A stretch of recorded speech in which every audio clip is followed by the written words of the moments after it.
Tonight, we drift into a quieter world, where a proud rusting weathercock and a strutting yardcock play out, a comedy of errors, where a humble broken bottleneck finds dignity as a water glass for a linnet, where a little girl learns the quiet, redemptive power of a single tear, and where a grieving mother finds a path back to the living through the memory of her child.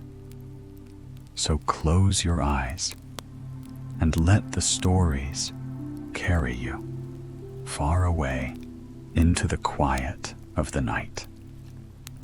The wind tells about Valdemar Daae and his daughters. When the wind sweeps over the grass, the blades of grass ripple like the water of a lake. And when it sweeps over the cornfield, the ears of corn curl into waves like those on a lake. This is the dance of the wind. But listen to him tell the story. He sings it out.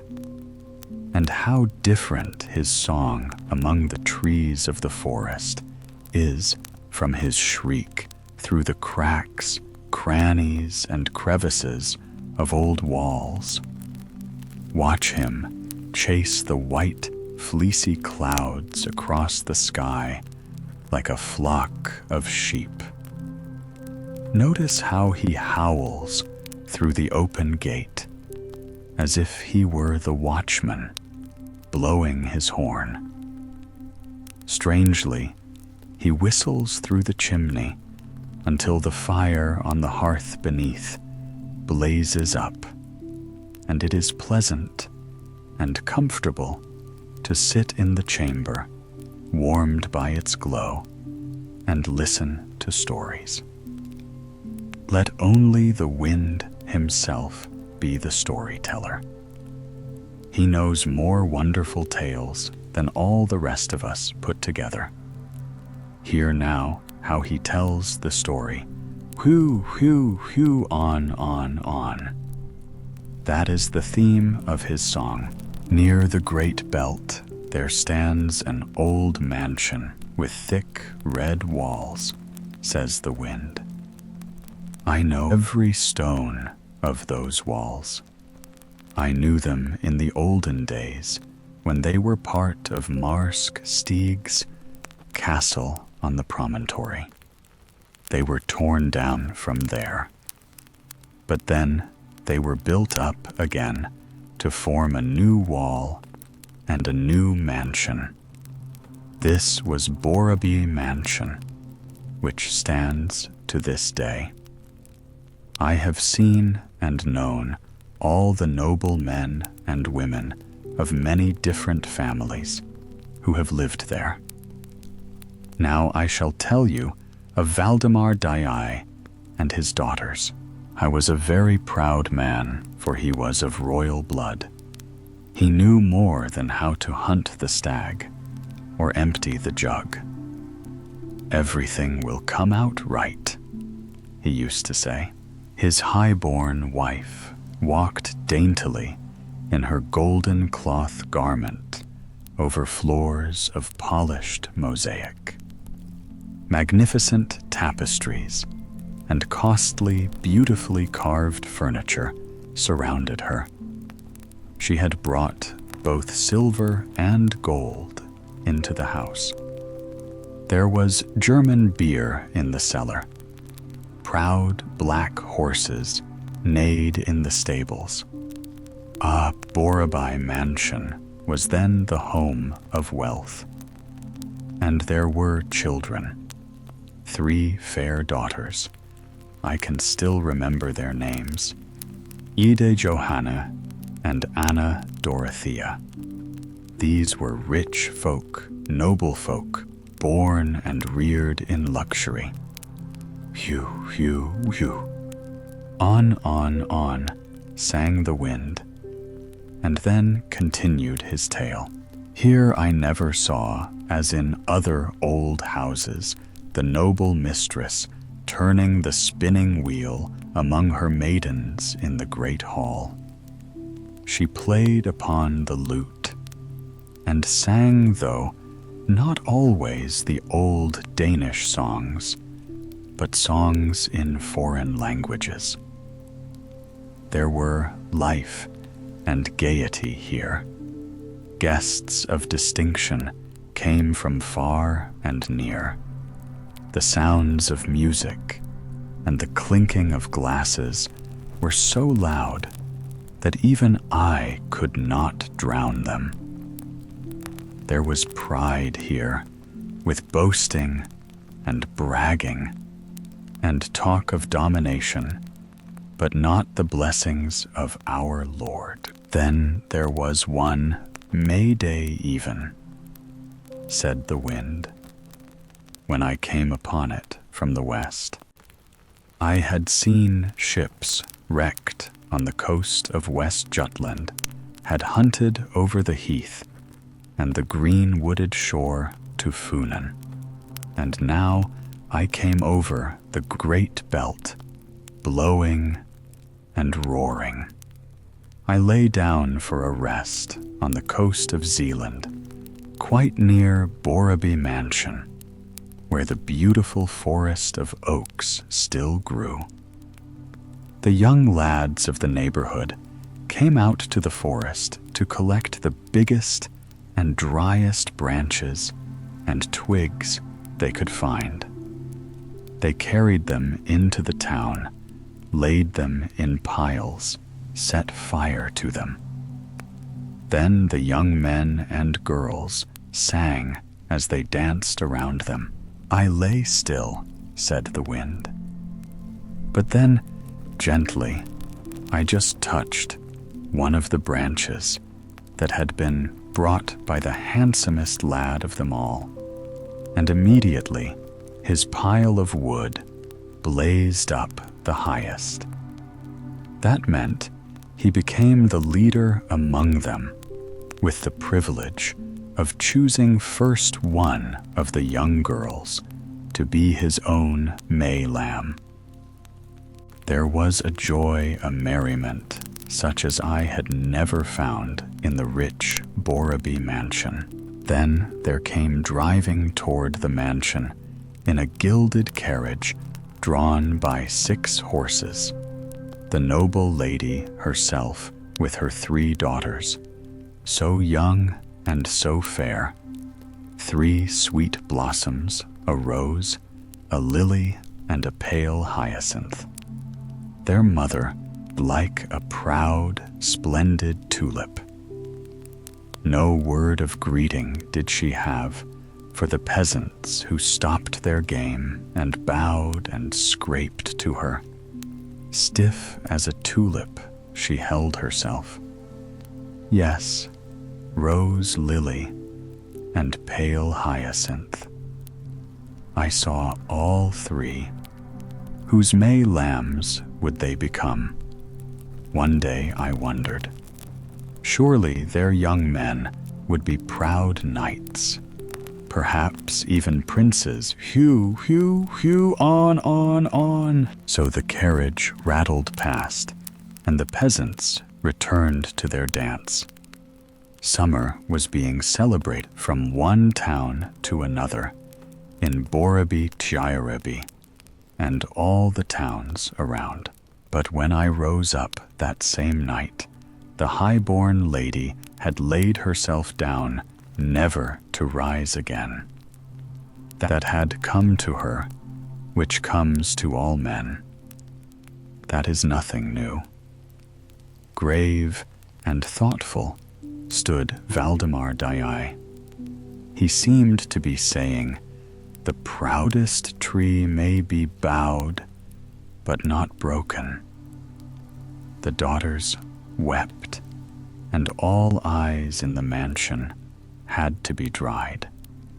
Lady Daae had passed on, and I then passed on. Hew, hew, hew. I came again, as I often came, across Funen and the waters of the belt, and rested near Borreby lie in the shelter of the beautiful oak forest.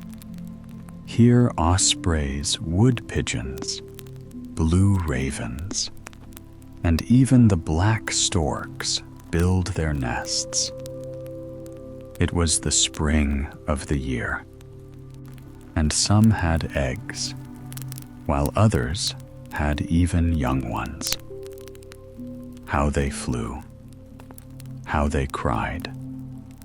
The sound of the axe could be heard, stroke after stroke. The trees were to be felled.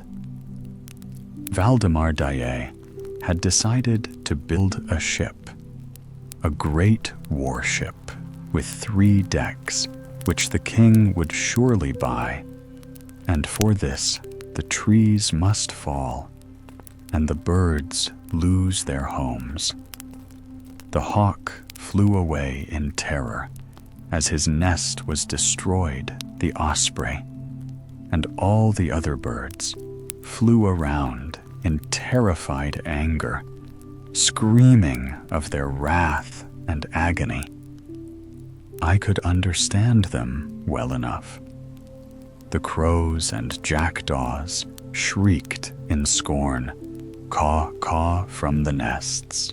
And in the middle of the forest, with the workmen, stood Valdemar Daae and his 3 daughters, and they all laughed at the wild protests of the birds, all but the youngest, Anna Dorothea.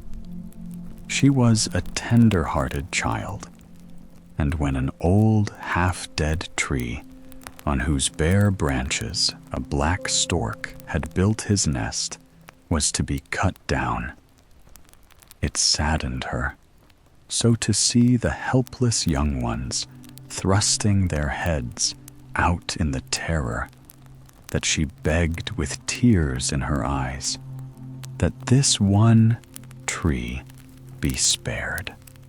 So the tree with the black stork's nest was left standing. There was much hammering and sawing as the 3-deck ship was being built. The master shipbuilder was a fine-looking young fellow, though, of lowly birth, his eyes sparkling with life, and his brow thoughtful. Valdemar Daae liked to hear him talk, and so did little-eyed his eldest daughter, who was now 15 years old. And while he built the ship for her father, he built many a castle in the air besides, and saw himself and little-eyed sitting there as man and wife. That might actually have come to pass if the castle had been of walled stone, with ramparts and moat forest and gardens. But with all his skill, the builder was only a common bird. And what business did a sparrow have among a flock of cranes? Whoo-woo-woo. I flew away, and he flew away, and little-eyed forgot it as forget she must.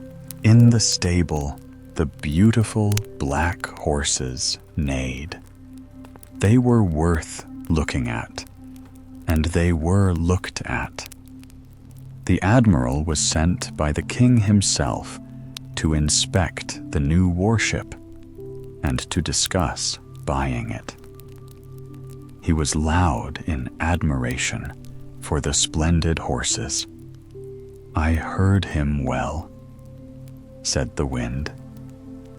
I followed the gentleman through the open stable door and scattered about their feet wisps of straw yellow as gold. Gold. That was what Valdemar Daae wanted, and the admiral wanted the black horses he admired so greatly. But all their discussion came to nothing. The horses weren't bought, and neither was the ship. It was left on the shore with planks over it, a Noah's Ark that was never to float on water. Phew, phew, phew. It was a pity in the winter, when the fields were covered with snow and ice floes choked the belt, said the wind. Flocks of black ravens and crows came and perched on the lifeless, solitary ship as it stood on the shore. The frantic old birds and the homeless young ones screamed hoarse tales about the oak forest that had been ravished, and the many wonderful nests that had been destroyed, all for the sake of this great piece of useless lumber, the proud vessel that was never to sail the seas. And I tossed and whirled the snow about until it lay thickly over the ship. I made it listen to my voice and taught it all that a storm has to say. I certainly did my part in teaching it all a ship should know of life. Whew, whew, whew. On, and winter passed away. Winter and summer passed, as they always pass, as I pass, as the snow melts, as the leaf drifts downward, as the apple blossom fades away, away, away, and as people pass away. But the daughters were still young. Little-eyed was still as blooming a rose as when the shipbuilder had seen her. Often I caught hold of her long brown hair when she stood thoughtfully beside the apple tree in the garden, and she didn't notice that I shook petals down on her hair, loosening it as she gazed at the crimson sunset and the streak of golden sky through the dark bushes and trees. Her sister Johanna was still like a lily, bright and slender, straight and tall as stiff upon her stalk as her mother had been. She loved to linger in the great hall where the portraits of their ancestors hung. The ladies were painted, wearing velvets and silk, with tiny pearl-embroidered hats set on their braids. They were beautiful ladies indeed. The men were shown in steel armor, or in stiff white ruffs, and rich mantles lined with squirrel fur, their swords belted to their sides, not around their waists. Johanna often wondered how her own portrait would look on those same walls, and what her husband would look like. Yes, she thought about that, and talked about it to herself. I heard it as I whipped through the long gallery into the hall and whirled around again. Anna Dorothea, the pale hyacinth, was still a very quiet child of 14, with large, thoughtful blue eyes, and the smile of childhood still lingering on her lips. Even if I could have, I would never have blown that smile away.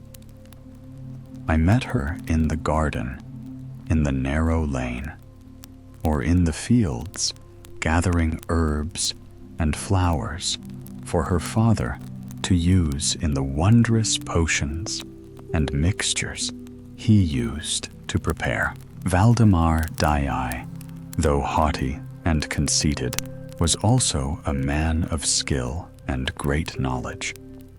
People knew that, and spoke about it. Fire burned in summer, as well as winter, in the fireplace in his study. His chamber door was always locked. Night and day he worked. Yet he seldom spoke of his labors. He knew that the secrets of nature must be wooed secretly, and he was seeking the best secret of all: how to produce pure red gold. The smoke, therefore, rose out of the chimney continuously, and the fire crackled as it burned. I was there, sang the wind. I whistled up the chimney. Stop it, stop it. I sang through the chimney. It will all end in smoke, dust, ember, and ashes. You will burn yourself up. Whoo, whoo, stop it. But Valdemar Daae did not stop. Those superb horses in the stable, what became of them? And the fine old gold and silver in cupboards and chests, the cattle in the meadows, the mansion and all its riches. Yes, they were all melted down in the gold-making crucible, and yet no gold came of it. Barn and granary cellar and pantry all were empty now. The house sheltered fewer folk and more mice. One window pane was broken, another cracked, said the wind. And now I had no need to go around to the door to get in. The chimney still smoked, to be sure, not for cooking dinner, but for cooking the red gold. I blew through the courtyard gates, like the watchman blowing his horn, but there was no watchman here, said the wind. I whirled the weathercock round and round, and it creaked like the snoring of the watchman, but there was no watchman. Only rats and mice were there. Poverty loaded the table and stuffed wardrobe and larder. The doors sagged from their hinges. There were chinks and cracks in plenty, so that I could go in and out at will, in the smoke and ashes, beset by sorrow and sleepless nights. Valdemar's hair and beard turned gray. His skin grew coarse and yellowish. His eyes still looked greedily for gold. The long hoped-for gold. I blew ashes and smoke into his face and beard. I whistled through the broken panes and open cracks, and blew into the daughters' chest of drawers, where they kept their clothes, which now were faded and threadbare from constant use, but which had to last them. The poor dears never had such a song as this sung at their cradles, but none save I sang any song at all in the great hall now. The life of abundance had turned into one of poverty, said the wind. I snowed them in, and it is said that snow puts one in a good humor. They had no firewood, for the forest was destroyed. There came a sharp frost, and while I sprang through holes and passages and over walls and roofs to keep myself warm, the high-born daughters huddled in bed against the cold, and their father crept beneath a covering of rude skins. Nothing to eat, nothing to burn. It was a hard lesson they had to learn. Whew, whew, whew. But Valdemar Daae couldn't learn. After winter comes the spring, he said, and after troubles come the good times. We have only to wait. Wait. Now the mansion is mortgaged. Now it is high time indeed. And so we shall have gold by Easter. And then I saw him watching a spider at work, and heard him mutter, "Good, industrious little weaver, you teach me to persevere. Your web may be broken, but you only begin it again. Again, it may be torn asunder, but all undismayed, you return again and again to your work, and you are rewarded at last." Then Easter morning came, and the bells rang, and the sun shone in the heavens. He had awakened in a feverish heat. He had boiled and seethed and distilled and compounded. I heard him sigh like a lost soul, and I heard him pray. I felt that he was holding his breath. The lamp had gone out, but he did not notice it. I blew on the coals until a flame shone on his chalk-white face and lighted up those staring eyes. But then those eyes became larger and larger, until they seemed about to burst. Behold the alchemistic glass. I glittered, glowing pure and heavy. He lifted it with faltering hand.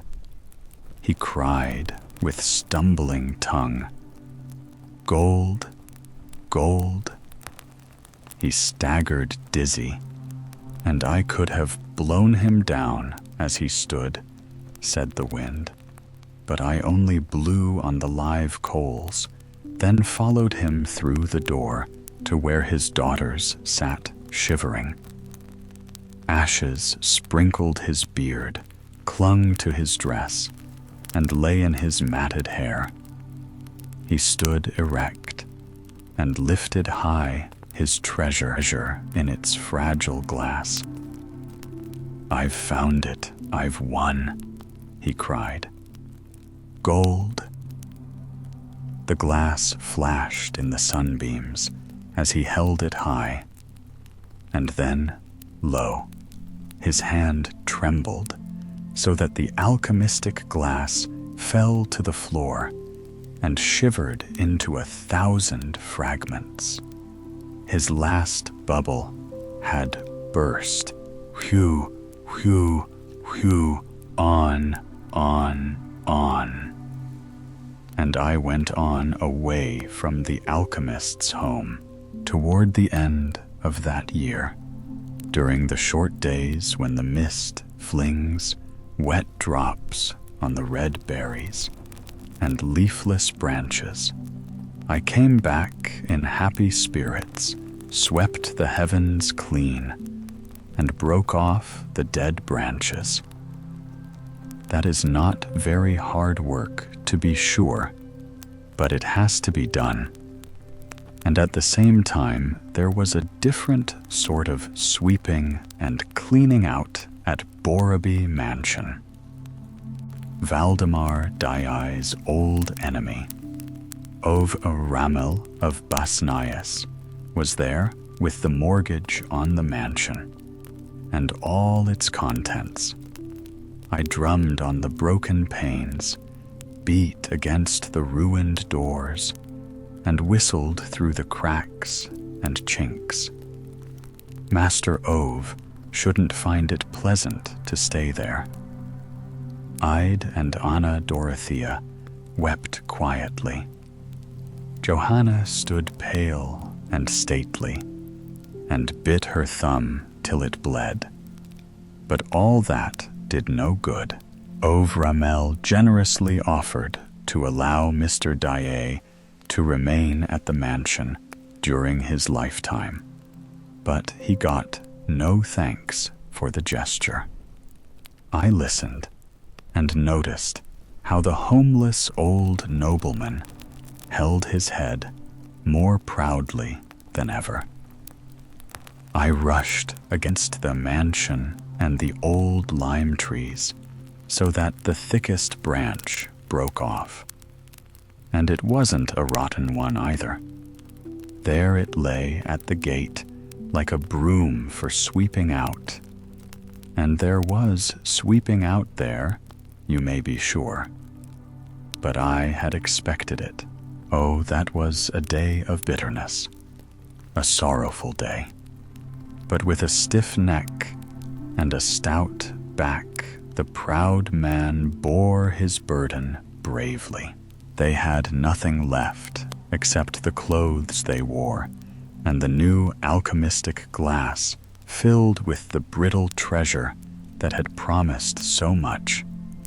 The fool's gold scraped up from the floor.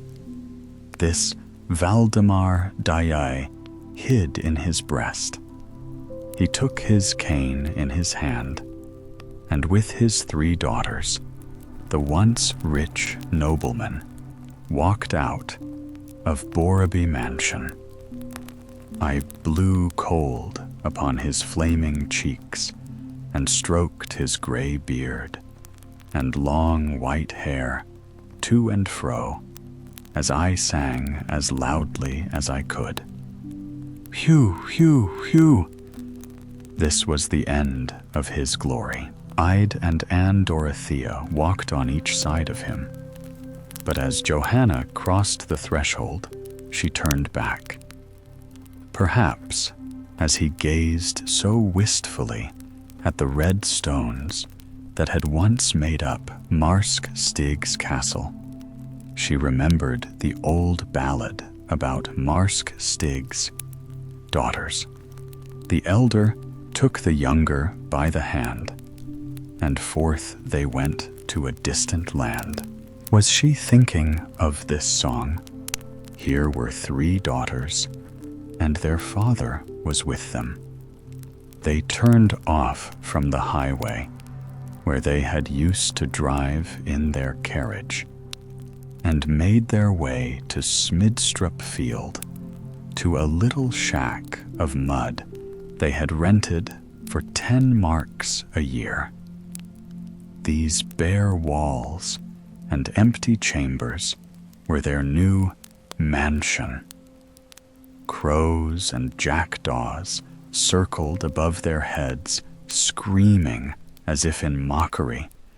Turned out of the nest, caw, caw, just as they had screamed in Borreby Wood when the oaks were being cut down.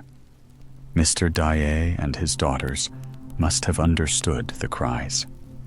They were not pleasant to listen to, so I did my best to drown them out by blowing about their ears. Thus, they passed into the shack of mud on Smidstrup Field, and I passed away over field and moor through bare hedges and leafless woods, away over open waters to other lands. Whew, whew, on, year after year. What happened to Valdemar Daae? What happened to his daughters? The wind will tell us. The last time I went to see them, I found only Anna Dorothea, the pale hyacinth. She was then old and bent. It was 50 years later. She had lived the longest. She knew the whole story. Across the heath, near the town of Viborg, there stood the dean's beautiful new house, with red stones and pointed gables and chimneys, always smoking busily. The gentle lady and her beautiful daughters sat on the balcony and looked out over the hanging buckthorn, in the garden, out to the brown heath. What did they look at there? They looked at the stork's nest on that dilapidated cottage out there. House leek and moss made up most of the roof, if one could call it a roof. The stork's nest covered the greater part of it, and that alone was in good condition, for the stork kept it that way. It was a house to look at, but not to touch, said the wind. I had to pass by it very gently. The hut was left there only for the sake of the stork's nest, for it was certainly no credit to the heath. The dean didn't want to drive the stork away, so the poor old woman who had lived in the hut had permission to stay there and shelter herself as well as he could. For that, she owed thanks to the queer Egyptian bird. Or was it because so many years ago she had pleaded for the nest of his wild black brother in Borreby Wood? Then she, the poor woman, was a happy child, a delicate pale hyacinth in the garden of her ancestral home. She remembered it now. Anna Dorothea forgot nothing. Oh, she sighed. Yes, humans can sigh, almost like the wind himself does among the reeds and rushes. Oh, there were no bells to ring at your funeral. Valdemar Daae.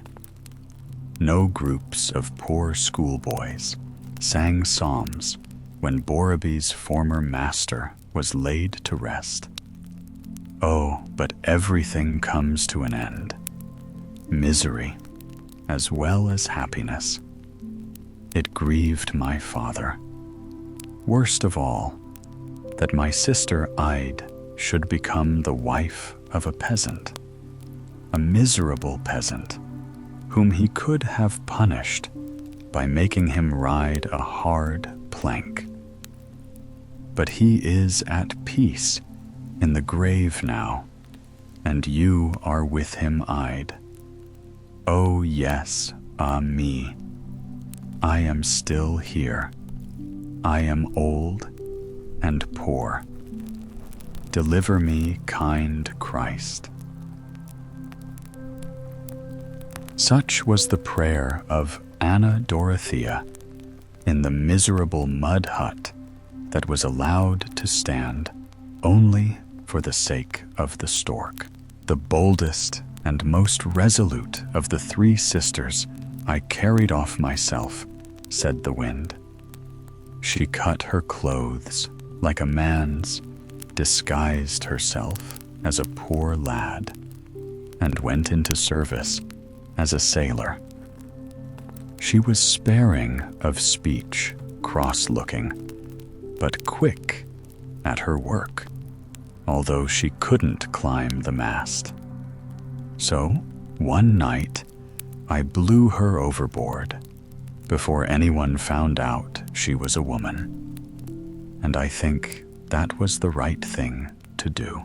It was another Easter morning, bright as that morning, when Valdemar Daae thought he had found the gold among those tumble-down walls beneath the stork's nest. I could hear a faint voice chanting a psalm.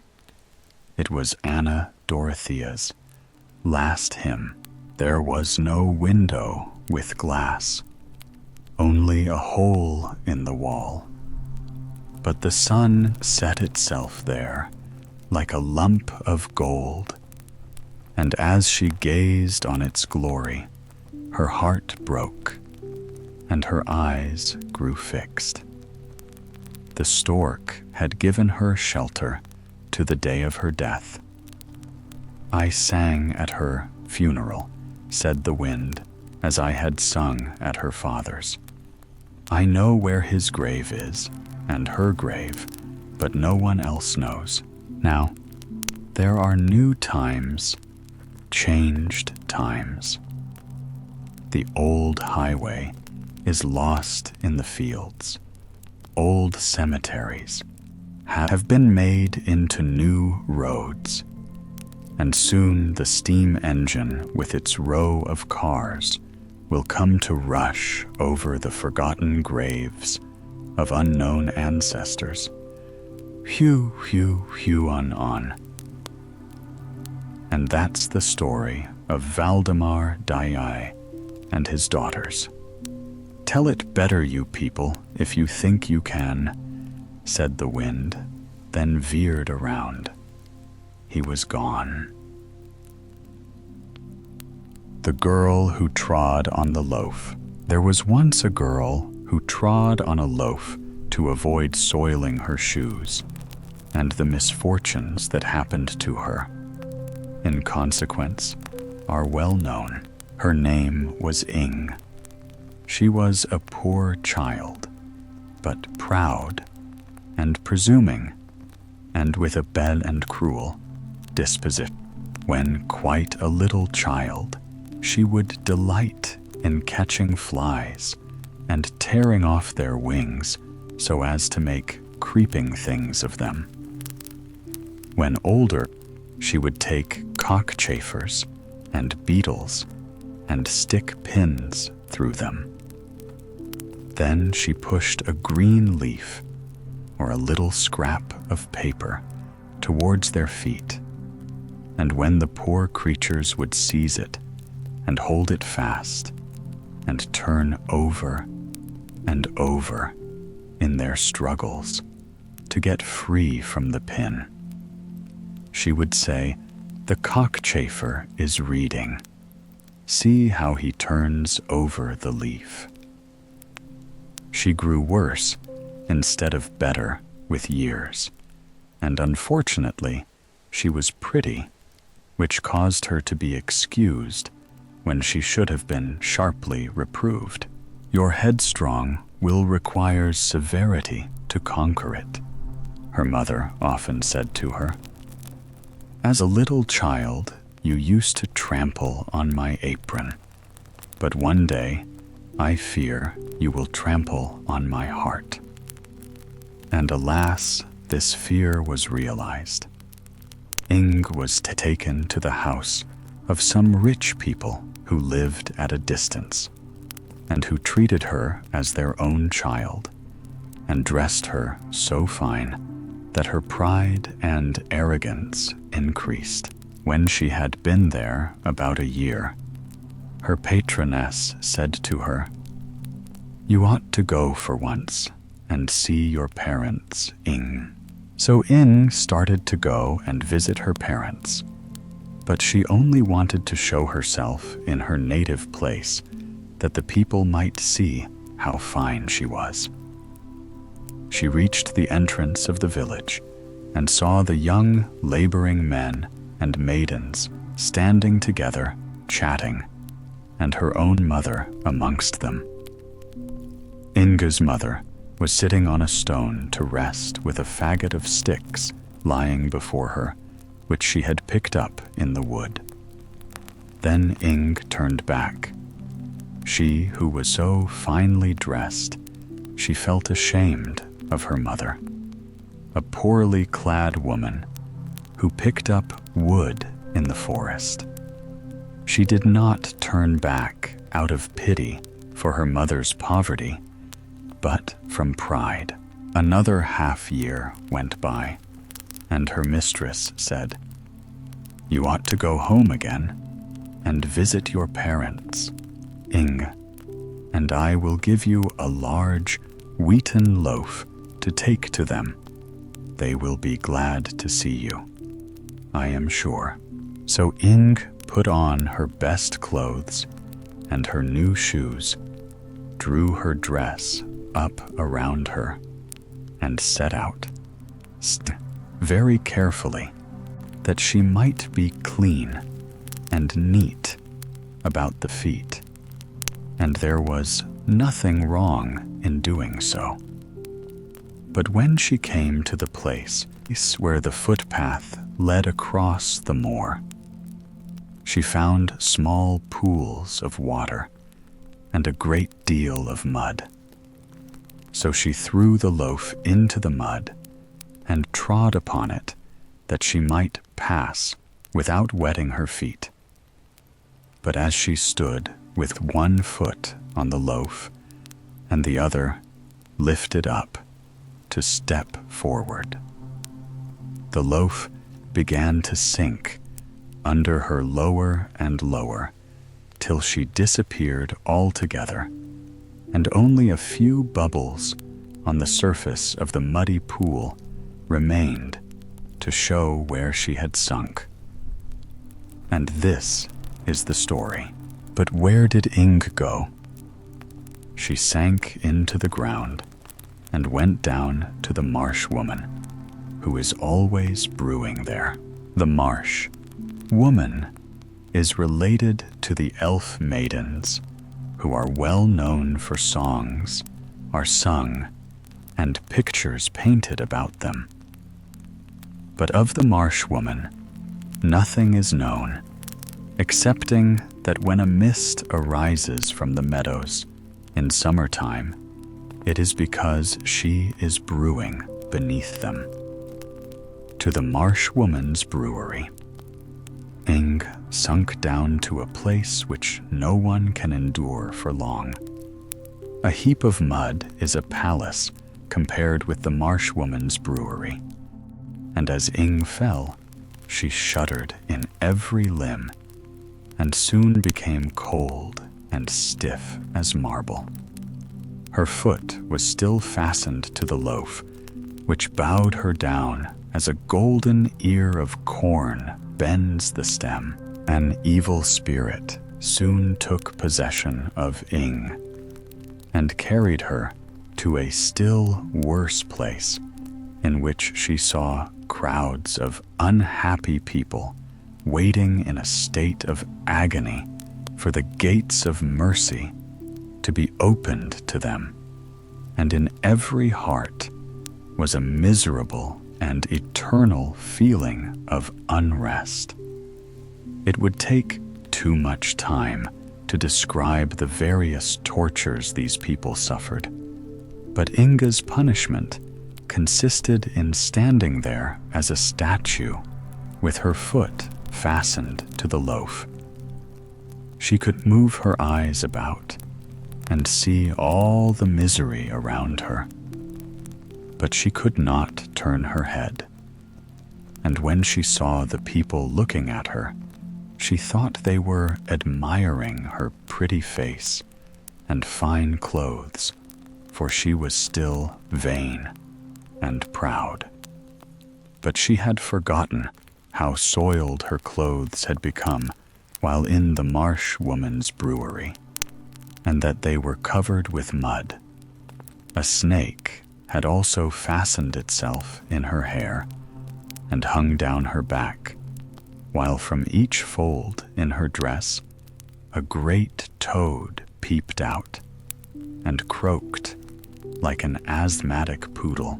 Worse than all was the terrible hunger that tormented her, and she could not stoop to break off a piece of the loaf on which she stood.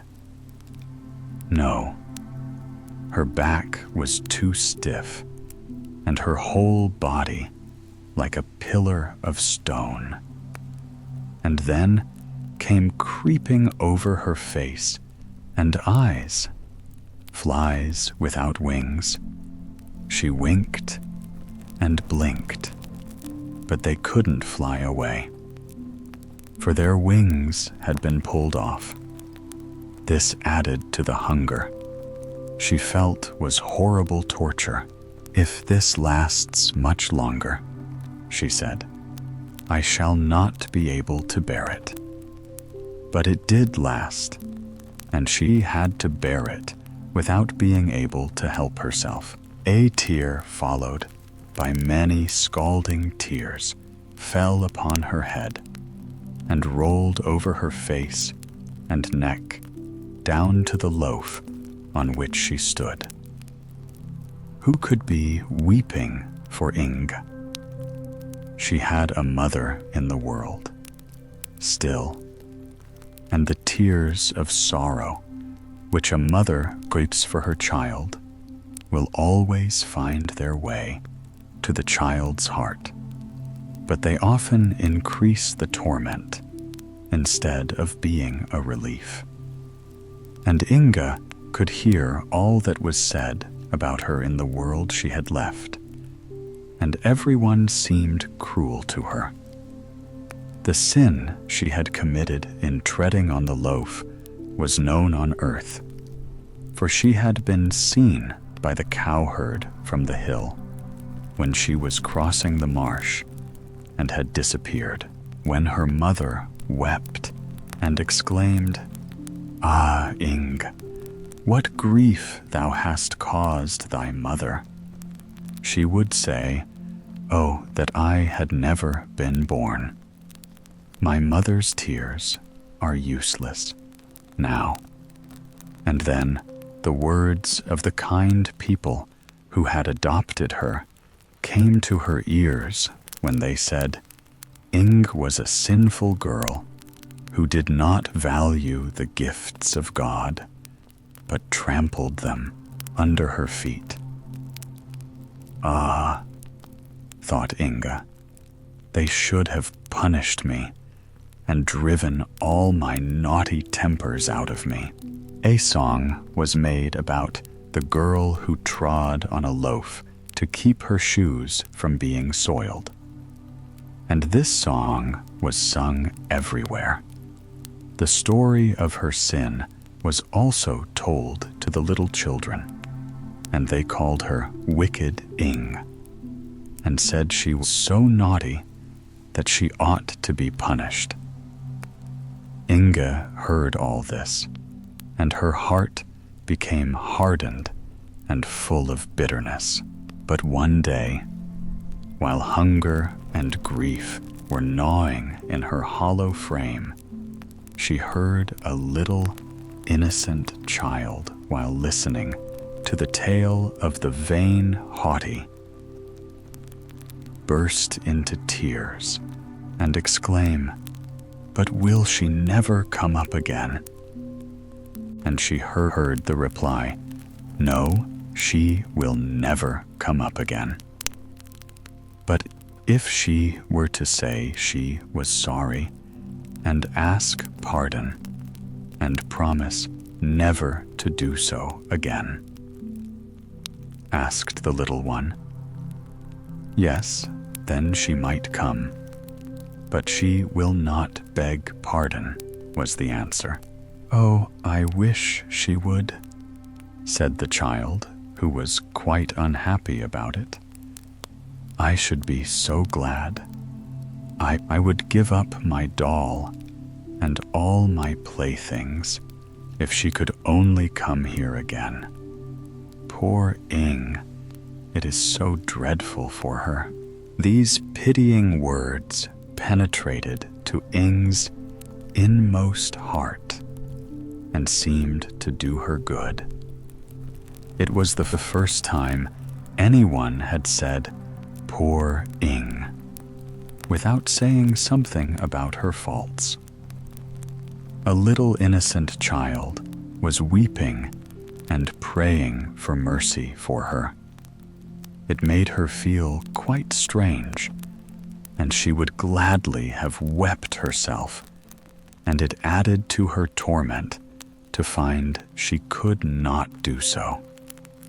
And while she thus suffered in a place where nothing changed, years passed away on earth, and she heard her name less frequently mentioned.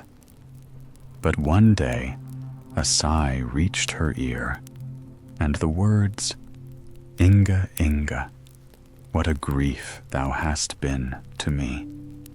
I said it would be so. It was the last sigh of her dying mother. After this, Ing heard her kind mistress say, "Ah, poor Ing, shall I ever see thee again? Perhaps I may, for we know not what may happen in the future. But Ing knew right well that her mistress would never come to that dreadful place. Time passed, a long, bitter time. Then Ing heard her name pronounced once more, and saw what seemed two bright stars shining above her. They were two gentle eyes, closing on earth. Many years had passed since the little girl had lamented and wept about poor Ing. That child was now an old woman, whom God was taking to himself. In the last hour of existence, the events of a whole life often appear before us. And this hour, the old woman remembered how when a child she had shed tears over the story of Ing, and she prayed for her now. As the eyes of the old woman closed to earth, the eyes of the soul opened upon the hidden things of eternity. And then she, in whose last thoughts Ing had been so vividly present, saw how deeply the poor girl had sunk. She burst into tears at the sight, and in heaven, as she had done when a little child on earth, she wept and prayed for poor Ing. Her tears and her prayers echoed through the dark void that surrounded the tormented captive soul, and the unexpected mercy was obtained for it through an angel's tears. As in thought, Inga seemed to act over again every sin she had committed on earth. She trembled, and tears she had never yet been able to weep rushed to her eyes. It seemed impossible that the gates of mercy could ever be opened to her. But while she acknowledged this in deep penitence, a beam of radiant light shot suddenly into the depths upon her, more powerful than the sunbeam that dissolves the man of snow, which the children have raised more quickly than the snowflake melts and becomes a drop of water on the warm lips of a child. Was the stony form of Ing changed, and as a little bird, she soared with the speed of lightning upward to the world of mortals. A bird that felt timid and shy to all things around it, that seemed to shrink with shame from meeting any living creature, and hurriedly sought to conceal itself in a dark corner of an old ruined wall. There it sat, cowering and unable to utter a sound, for it was voiceless. Yet how quickly the little bird discovered the beauty of everything around it, the sweet, fresh air, the soft radiance of the moon as its light spread over the earth, the fragrance which exhaled from bush and tree made it feel happy as it sat there, clothed in its fresh, bright plumage. All creation seemed to speak of beneficence and love. The bird wanted to give utterance to thoughts that stirred in his breast, as the cuckoo and the nightingale in the spring, but it could not. Yet in heaven can be heard the song of praise even from a worm, and the notes trembling in the breast of the bird were as audible to heaven, even as the Psalms of David, before they had fashioned themselves into words and song.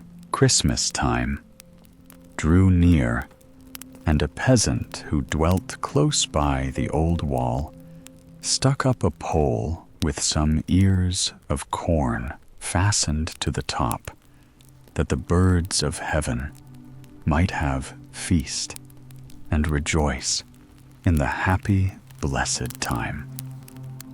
And on Christmas morning, the sun arose and shone upon the ears of corn, which were quickly surrounded by a number of twittering birds. Then, from a hole in the wall, gushed forth in song the swelling thoughts of the bird, as he issued from his hiding place to perform his first good deed on earth. And in heaven it was well known who that bird was. The winter was very hard. The ponds were covered with ice, and there was very little food for either the beasts of the field or the birds of the air. Our little bird flew away into the public roads and found here and there in the ruts of the sledges a grain of corn, and at the halting places some crumbs. Of these he ate only a few, but he called around him the other birds and the hungry sparrows, that they too might have food. He flew into the towns and looked about, and wherever a kind hand had strewed bread on the windowsill. For the birds he only ate a single crumb himself, and gave all the rest to the rest of the other birds. In the course of the winter, the bird had in this way collected many crumbs, and given them to other birds, till they equaled the weight of the loaf on which Ing had trod to keep her shoes clean. And when the last breadcrumb had been found, and given, the gray wings of the bird became white, and spread themselves out for flight. "See, yonder is a seagull," cried the children, when they saw the white bird as it dived into the sea and rose again into the clear sunlight, white and glittering. But no one could tell whither it went then, although some declared it flew straight to the sun. The Bishop of Börglum and his men. We are up in Jutland, near the wild marsh. We can hear the North Sea, hear it tossing about, for it is quite close by. Before us there rises a great sand dune. We have been looking at it for a long while, and we've been, and still are, driving toward it very slowly through the deep sand. On the top of this sand dune is an old rambling building, the Börglum Monastery, the largest wing of which is the church. We arrive there in the late evening, but the air is clear and the night is bright, so we can enjoy an expansive view over meadow and moor as far as the Aalborg fjord, over field and heath, out over the dark blue sea. Now that we are up there, we drive on through barn and shed, then turn through the gates and on into the old castle court, where the linden trees stand in a row along the walls, sheltered from wind and weather. They thrive here, and our leafy branches almost hide the windows. We climb up the winding stone staircase, We then walk through the long corridors beneath raftered ceilings. The wind whistles so strangely here, whether outside or inside. One doesn't quite know where the sounds come from. And then one tells stories. Yes, a person tells and sees so many things when he is frightened or wants to frighten others. The old dead monks, one says, glide silently past us and into the church, where the wind rushes through and seems to us to be singing Mass for their souls. This brings strange thoughts to one thoughts that carry us back into the olden times. There is a stranded ship on the coast, and the bishop's men are active there on the beach. While the ocean has spared some of the voyagers, these men spare none. The water will wash away all trace of crimson blood that has flowed from broken skulls. The stranded goods, and there are many, all belong to the bishop. The waves have washed up the anchor, and barrels filled with fine wines for the cellar of the monks, where there is already a full supply of ale and mead. There is also a plenitude of poultry sausages and ham in their kitchen, and in the ponds outside are fat bass and delicious carp. The Bishop of Börglum is a man of power. He owns much land, and yet he wants to acquire more. All must bow before him. Oluf Glob. A wealthy kinsman of his at Daae has just died. The widow will find Oluf Glob neither kin nor kind to her. Her late husband ruled the whole district with the exception of the church properties. Her son is in a foreign land, having been sent away at his own wish when no more than a boy to learn foreign customs. For years, no word has come from him. He may be in his grave and may never return home to take over the rule that now his mother must assume. What shall a woman rule? Says the bishop. He summons her into the courts, but for what gain she has broken no law. Right and justice are on her side. Bishop Olaf of Börglum, what are you pondering over? What are you writing on that parchment? What is it that you now conceal under band and seal, and then give to a knight and his servant, who ride off with it out of the country, far away, to the city of the Pope? The time of the falling leaves the season of storms, and wrecks is past, and now icy winter comes. Twice it has come with no tidings from abroad, but now, finally, with its return, the knight and his servant ride back from Rome, bearing a papal ban against the widow who dared oppose the pious bishop, a curse upon her and all that is hers. Cast out is she from church and congregation. None shall dare lend her a helping hand. Friends and kinfolk alike must shun her as a plague and pestilence. What will not bend must break, said the bishop. The people all forsake her.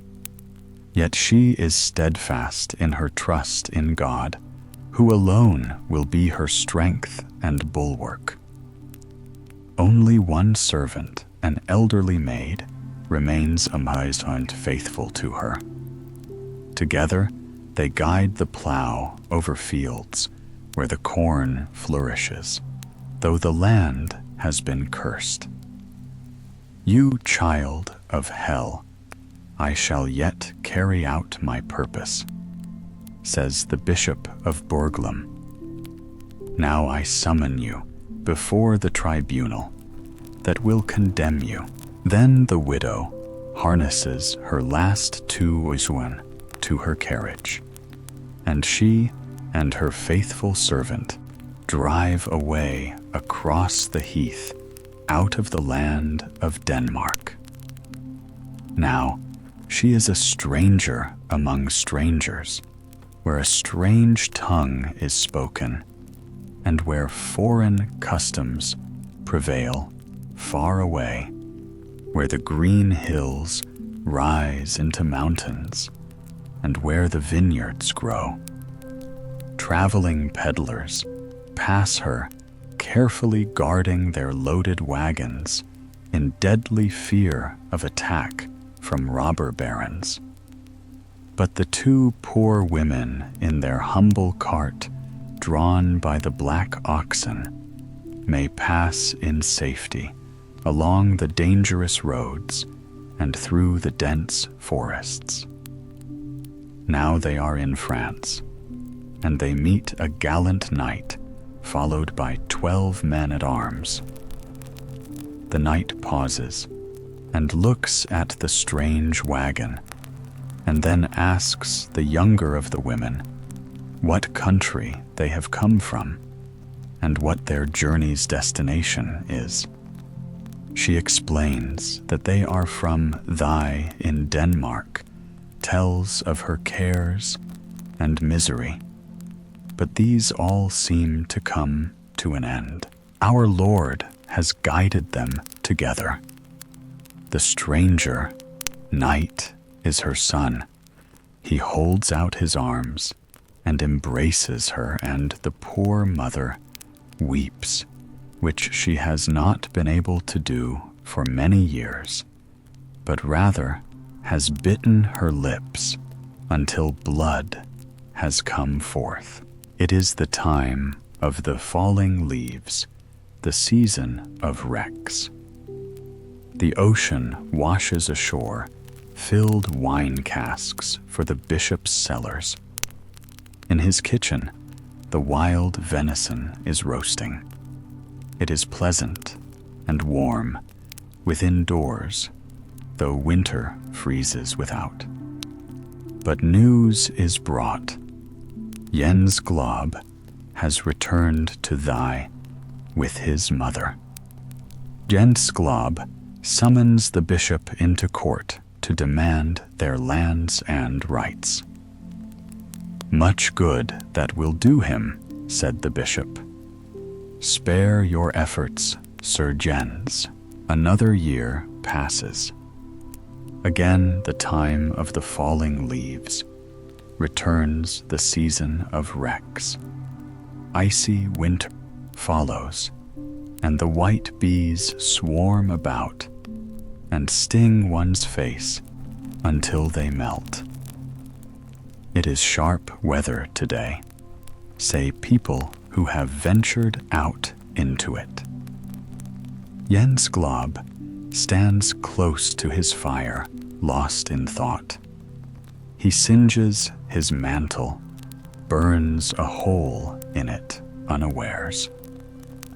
I will master you. Yet, Bishop of Börglum, you are safe from the law, sheltered by the mantle of the Pope, but not safe from Jens Glob. He writes to his brother-in-law, Sir Olaf Hayes of Salling, bidding him meet him Christmas Eve at Mass in Vidberg Church. The bishop must leave Börglum and come to Thailand to read the Mass there. This Jens Glob knows. Meadow and moorland are buried beneath ice and snow, and across them speeds a cavalcade of horse and riders. The bishop, his clerks, his squires. They take the shortcut among the waving reeds where the wind sings its melancholy song. Blow your brazen trumpet, you, trumpeter, dressed in fox skin. It sounds sharply in the clear air. They ride on over heath and moorland, where in the warm summertime Fata Morgana decks her magic bowers. On they ride to the south, toward Vidberg Church. The wind blows his trumpet. Two blows it, louder and louder, creating a storm, a terrible storm that continues to grow in force. On through the storm, toward the church they ride. The house of God stands firm, but the storm drives on over field and moorland, over fjord and ocean. The bishop reaches the church, but Sir Olaf Hasse can scarcely do so, however hard he rides. He reaches the opposite side of the fjord with his men, whom Jens Glob has summoned to aid him in calling the bishop to account. The church is the courthouse. The altar is the council table. The candles in the heavy brass candlesticks are all burning. Outside, the storm screams out the accusation and the sentence. The wind rushes through the air, over moorland and heath, over the rolling billows. No ferry boat can cross the fjord in such weather. Olaf Hasse is held at Ottesund. He dismisses his men, bids them keep his horse and armor, and take his farewell to his wife, for alone will he risk his life in the roaring waters. They will be his witnesses that it is not his fault if Jens Glob stands alone in Vidberg Church. But his faithful warriors will not leave him. They will follow him even into the raging waters. 10 of them are swept away by the torrent. Olaf Hasse and the 2 youngest reach the opposite shore in safety and have still 4 miles to ride. It is past midnight, Christmas Eve. The wind has died down. The church is lighted up, the light shining from the windows over meadow and heath. The service is ended, and the house of God is so still that the wax can be heard dripping from the candles to the stone floor. Now at last, Olaf Hasse arrives.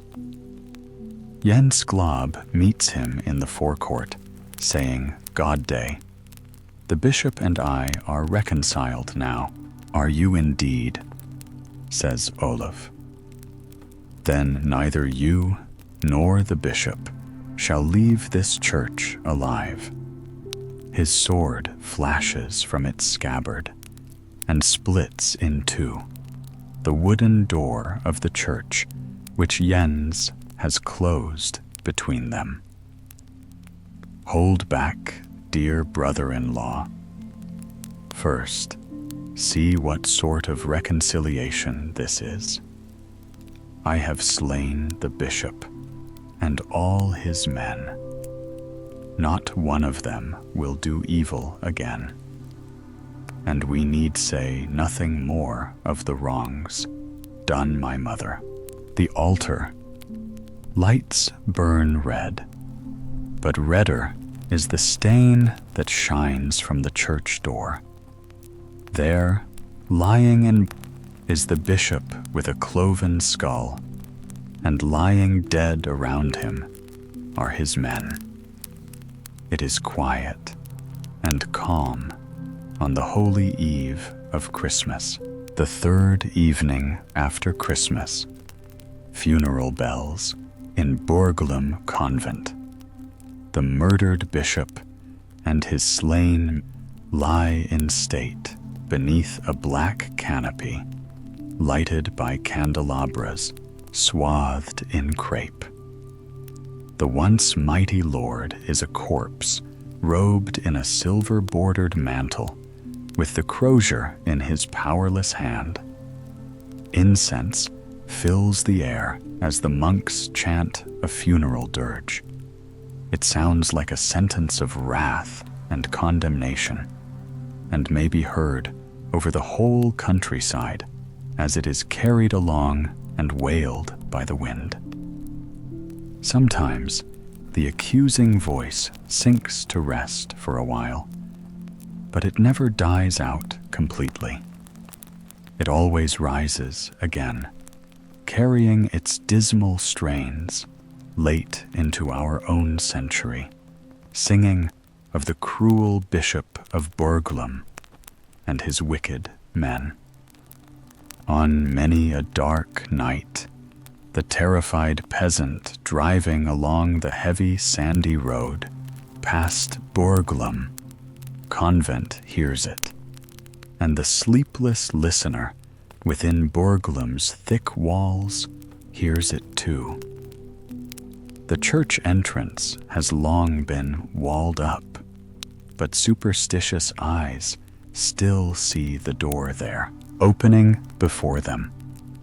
The candles in the church, brass crowns shine, and the church is revealed in its former splendor, rich with the smoke of incense, while the monks still sing the funeral mass for the murdered bishop.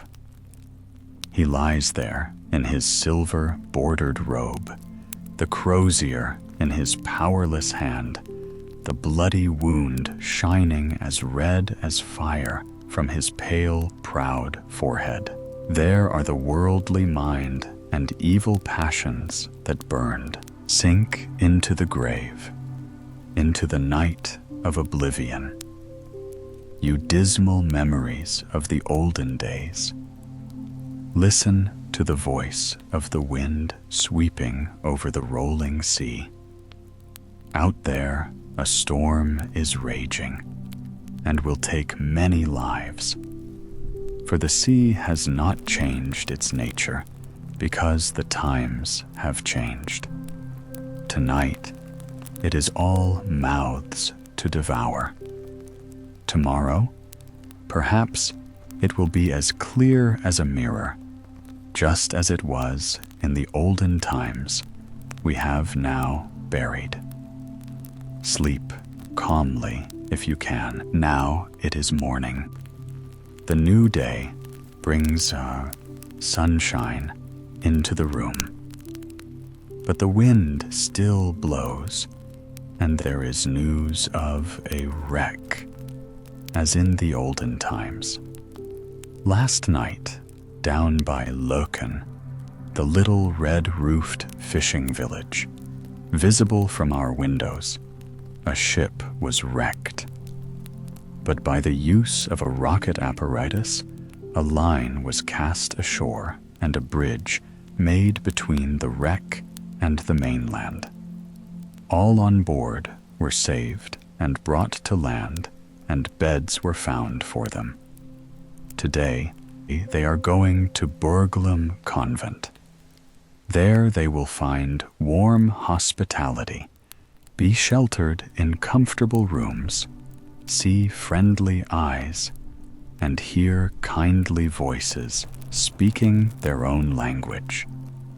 The piano will sound for them with melodies of their native land, and before these have died away, a chord of another sort will be struck, soundless and yet full of sound and certainty.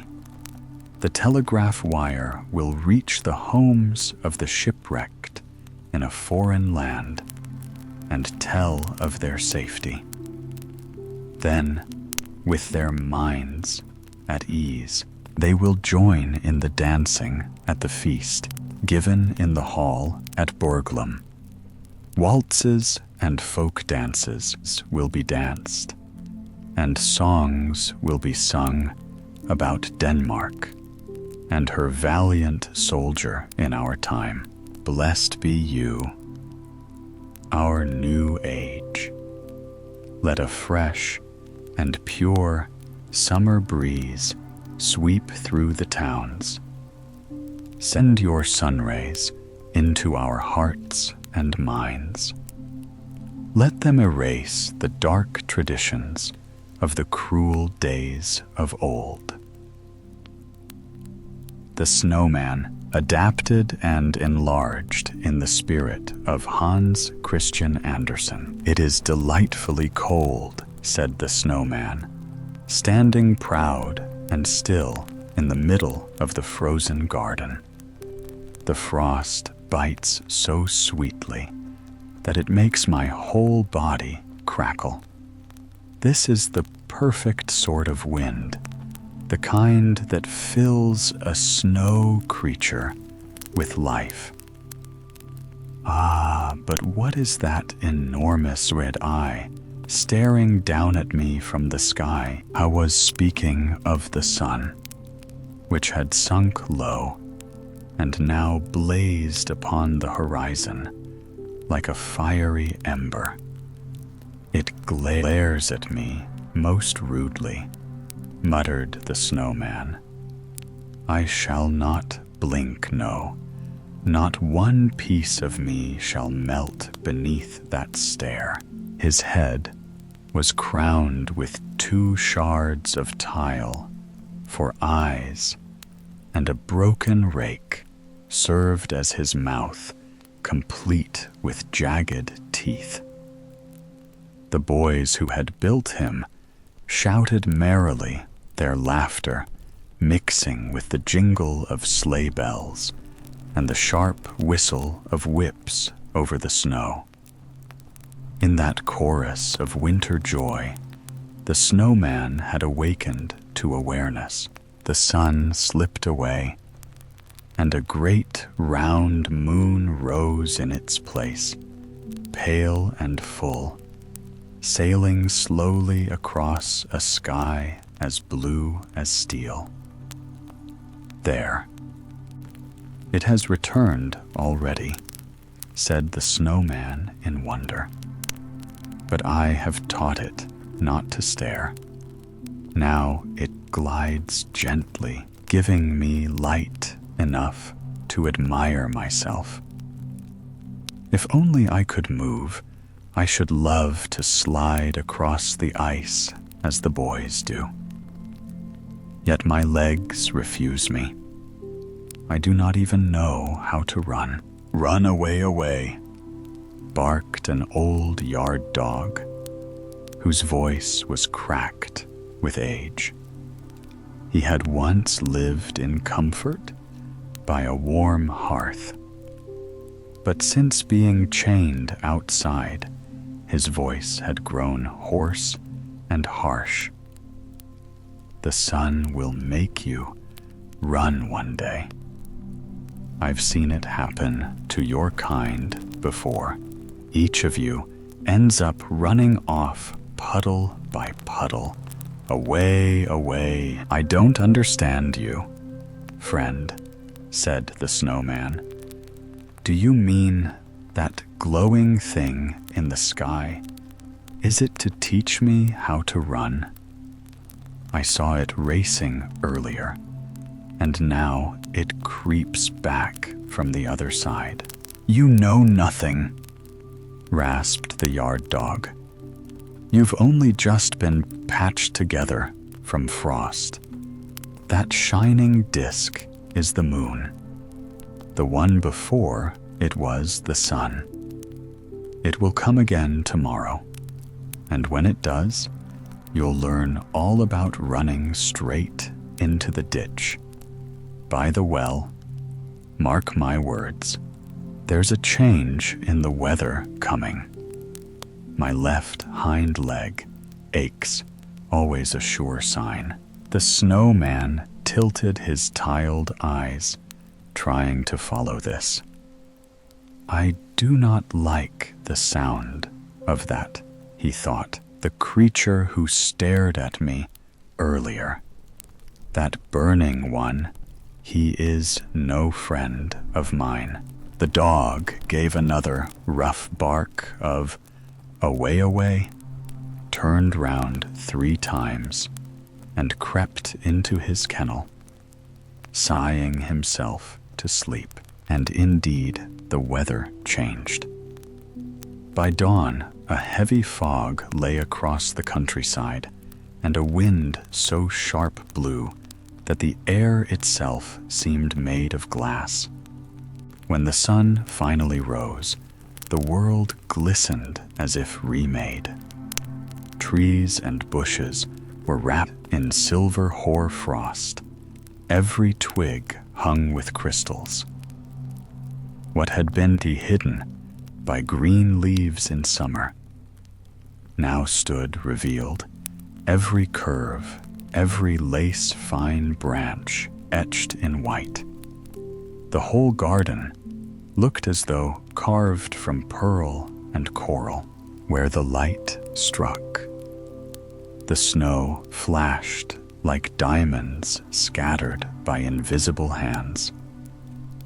The birch tree, quivering in the wind, looked alive, and the fields sparkled with so many tiny suns that one could hardly bear to look. This is truly beautiful, said a young girl who had come into the garden with her companion. They stopped beside the snowman, marveling at the splendor. Not even summer can rival this, she whispered, her cheeks glowing. And summer can't give us a fellow like this one, laughed the young man, pointing to the snowman. He's magnificent, solid as a knight in armor. The girl laughed, curtsied playfully toward the snowman, and skipped away, her boots creaking on the frozen snow like new starch. Who are those two? Asked the snowman, turning stiffly toward the dog. You have been here longer than I do. You know them. Of course I know them, growled the dog. The girl has stroked my back many a time, and the lad has tossed me bones. I never bite them. They are good creatures. But what kind of beings are they? Asked the snowman, puzzled. They are lovers, said the yard dog, yawning. They'll soon live together, sharing one kennel and gnawing the same bone. That's how it goes. Away, away. Are they like you and me? Asked the snowman curiously. In a way, replied the dog. We all serve the same master, after all. But you were born only yesterday, so you know nothing of the world. I have age and wisdom. Once I, too, lived inside, warm and grand. But that was long ago. He rattled his chain gloomily. The cold is delightful, said the snowman. But do tell me more. Only please don't clank your chain. It sends shivers through me. Away, away, barked the dog, but he went on talking, half pleased to have a listener. I was quite the darling once. The mistress called me Ami, sweet Ami, pretty Ami. They wiped my paws with embroidered napkins and kissed my nose. I slept in a velvet chair beside the fire. Then I grew too large, they said, and they sent me to the housekeeper's room below. Still, it wasn't bad. I had my cushion and my stove. Ah, the stove, finest thing in the world. I'd crawl right beneath it, close my eyes, and dream of paradise. "Does a stove look beautiful?" asked the snowman, eager. "Is it anything like me?" "Quite the opposite," said the dog. "It's black as coal with a long neck and a shiny brass knob. It eats wood and spits fire, but it gives warmth, real warmth. You can see it through the window there." The snowman turned his tiled eyes toward the house. Through the frosted pane, he saw a gleam, a polished shape, glowing with quiet fire. Something stirred within his icy chest, a strange, melting longing. He could not name it, yet he felt it deeply. "And why did you ever leave it?" he asked softly. "How could you abandon such a place, such a creature?" "I had no choice," said the dog. "I bit the master's son when he kicked away my bone. They chained me out here. Since then, I bark at the moon and dream of my stove. Away, away." But the snowman scarcely heard him. He stood staring through the window, enchanted. Inside the stove stood upon 4 iron legs about his own height, glowing softly. "What is this crackling inside me?" he whispered. "I long to go to her, to rest beside her warmth. Surely that cannot be wrong. If I must break the window to reach her, so be it. Never go near her," warned the dog. "If you do, you'll melt to nothing. Away, away." "I may melt already," murmured the snowman, "but I must see her again." All day, he stood watching the window, and as evening fell, the room seemed even more inviting. The stove shimmered red within her glow, spreading like a secret heartbeat. When the door of the stove opened, a tongue of flame leapt forth, and the light fell across the snowman's face, painting him with color for the first time. "How beautifully she shines," sighed the snowman. "How sweetly she breathes fire." The night passed slowly for the rest of the world, but not for him. He stood dreaming, lost in a warmth he could never touch. By morning, the window panes were covered with intricate flowers of ice, the loveliest any snowman could wish for. Yet they hid his beloved stove from view. The air was colder than ever, but he no longer rejoiced in it. How could he? He was sick with yearning, stove sick, as the dog called it. "That's a dangerous illness for our kind," said the dog, shaking his head. "I've felt it myself, but I got over it. The weather will change soon, mark my words." And so it did. a thaw set in. Day by day the air grew softer, and the snowman shrank. He said nothing. He only leaned a little more quietly, fading. One morning, he was gone. Only a broomstick stood where he had been, the pole around which the boys had built him. "Ah," said the yard dog, sniffing. "Now I understand his longing. That pole, it's the very shovel used to tend the stove. No wonder the poor fellow yearned for her. He gave a rough, hoarse bark. But it's all over now. Away, away." The winter soon passed. The snow melted. The sun grew gentle, and the girls in the house sang sweetly at the open window. "Come, gentle sun, while the cuckoo sings, the willow wakes, and the green time springs. The lark shall rise on joyful wings.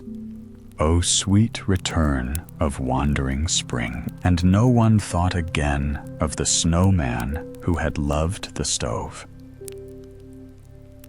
The farmyard cock and the weathercock in a quiet countryside yard, where the sun gilded every straw and every feather glowed with morning pride. There lived two cocks, one who ruled the dunghill, and another who perched upon the rooftop vane. Each believed himself the truest emblem of greatness. The one on the roof turned with every wind, gazing out over meadows and chimneys, proud of his height. The one on the dunghill strutted among hens and chicks, king of the lowly, but adored by all who clucked beneath him. And as fate will have it, they both imagined themselves indispensable. Between their two domains stood a row of planks, a fence not high, but proud enough to mark one world from another. Beyond that fence, in the second yard, the air was thick with the smell of earth and straw. Here lay a large cucumber plant, rising from the very heart of the dunghill. Fed by decay, yet reaching for the light, it had grown broad and glossy, and like all creatures born to comfort, it held lofty opinions of its own importance. "One is born to greatness," murmured the cucumber to itself. "Not every seed may awaken in such rich soil. Some grow wild among stones or drown in puddles. But I am cultivated. See how the sun polishes me, how the dew worships me. The world beyond this fence may be full of feathers and noise, but surely I am the most refined of beings." The cucumber often listened to the sounds of the neighboring yard, the clatter of wings, the cackling of hens, and above all, the clarion call of the yard cock, who ruled that small kingdom. To the cucumber, he was a marvel of majesty. How splendidly he crows. It sighed. What rhythm in his step, what fire in his voice. He is the very embodiment of command. That other one, the silent weather, cock high upon the roof. What does he know of life? He turns this way and that at the whim of the wind, and never crows a single note of his own. He gleams, yes, but with borrowed light. The true cock is the one below, whose voice shakes the dawn, and whose feathers glisten with the dust of the earth. Oh, if only he would notice me, if he were to devour me, stalk, blossom, and all, I would consider it a glorious ending to live again within so noble a creature. Thus dreamed the cucumber, and thus the day passed. That night the heavens broke open. A storm rolled across the valley, roaring like an army of unseen beasts. Rain lashed the yard. Lightning split the clouds, and wind tore at every roof tile and shutter. Hens huddled together. Chicks chirped in terror beneath their mother's wings. Even the bold yard cock sought shelter behind the trough, the planks dividing. The 2 yards shook, groaned, and finally crashed to the ground, leaving nothing but a heap of splinters between the dunghill and the garden. Yet the weathercock on the roof stood unmoved, though the wind howled and the rain lashed him till his metal skin shone green with wet. He did not turn, for his axis had rusted fast. He was newly cast, proud of his youth, and already wise in the ways of solitude. Let the tempest rage, he thought. The world below scurries like frightened mice. I remain steadfast, elevated above the folly of feathers and mud. He looked down upon the real birds, the sparrows darting in panic, the swallows twisting through the storm, and he despised them. They were too restless, too common. He respected only the pigeons, whose white wings reminded him vaguely of himself. Though truth be told, he found even them tiresome. They spoke only of food, of grain, and nesting, and their conversation was dull. Once travelers, storks, and wild geese had stopped by his roof, bringing tales of distant lands, of deserts and frozen seas, of thieves and kings. At first, he had listened, fascinated, but their stories, he discovered, were always the same. Adventure repeated becomes mere chatter. The world, said the weather. Cock at last is an empty echo. Everything repeats itself. Everything turns in circles. And all is stupid. He grew more puffed up than ever, filled with a pride that no one could see, which is the most dangerous kind. When dawn came, the storm had passed. The sun peered through the mist, glinting off broken tiles and wet feathers. The planks were gone, and the 2 yards were now 1. The yard cock stepped out proudly, shaking the raindrops from his comb as though they were jewels. "Did you hear my crowing last night?" he demanded of the hens. It pierced the very heart of the storm. True, it lacked a touch of elegance, but strength, strength, makes music of its own. The hens clucked in admiration. They adored him.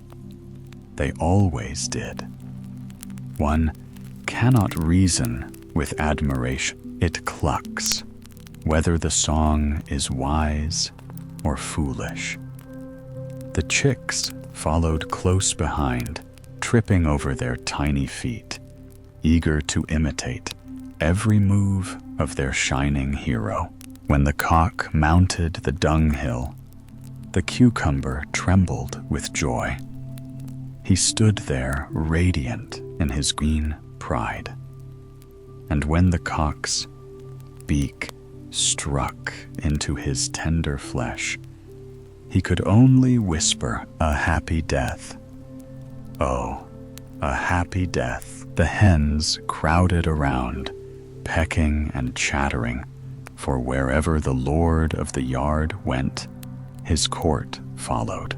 "Garden plant," said the cock between mouthfuls, for he liked to show his learning.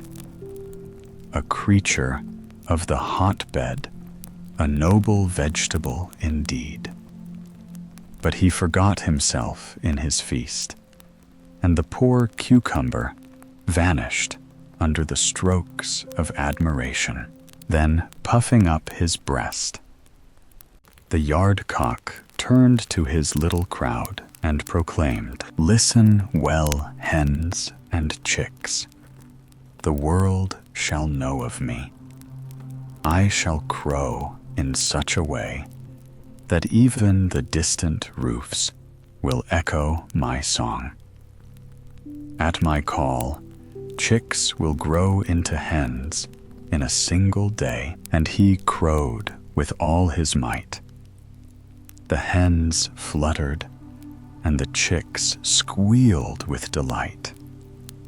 Their hearts swelled with pride, for what greater honor than to belong to such a champion of cocks? When the noise reached the rooftop, even the weathercock heard it. He listened to the boasting below, but did not stir. "A cock that claims he can lay eggs," he muttered, "is no more foolish than a world that believes him. Everything is vanity. He crows. I am silent. He struts in the mud. I rust in solitude. Perhaps I too could lay something, a wind egg light as air. But why should I? The world does not deserve even that." And with a proud little creak, the weathercock snapped from his post and fell tumbling from the roof into the mud below. The hens shrieked. They thought he had meant to strike their master dead. But the yard cock merely fluffed his feathers and crowed again. "Let that be a lesson," said he. "Better to crow your own song, even if it's foolish, than to sit puffed up until you break." Moral: better a living pride that crows even if vain than a cold pride that stiffens in silence and falls. For the wind forgets both in time, but at least the song is heard before it dies. The butterfly. There was once a butterfly who had grown weary of drifting alone through fields of sunlight. The thought came to him one morning while hovering over a dew pearl that perhaps it was time to take a bride. He wanted naturally the prettiest and most graceful one he could find among the flowers. For who, he reasoned, could better suit a butterfly's delicate wings than a blossom's tender petals. He began his search with great seriousness, if such a word can ever apply to butterflies. Across the wide garden, he fluttered from border to border, peering with an exceedingly critical eye at every bed of blooms. They all sat so still upon their green stalks, like modest maidens on a Sunday, blushing beneath the sun and swaying ever so slightly in the breeze. Truly, they behaved as demure young ladies should behave before they are engaged. Yet there were so many of them that our butterfly soon grew dizzy from the abundance of beauty. Choosing seemed impossible, and when things become difficult, a butterfly, like many men, prefers to take a rest. So he went to consult the daisies, those white-petaled fortune-tellers, the French so charmingly Marguerite. They are said to prophesy matters of the heart lovers, pluck away their leaves, whispering questions between each tear. Does she love me? Ardently, truly, a little not at all.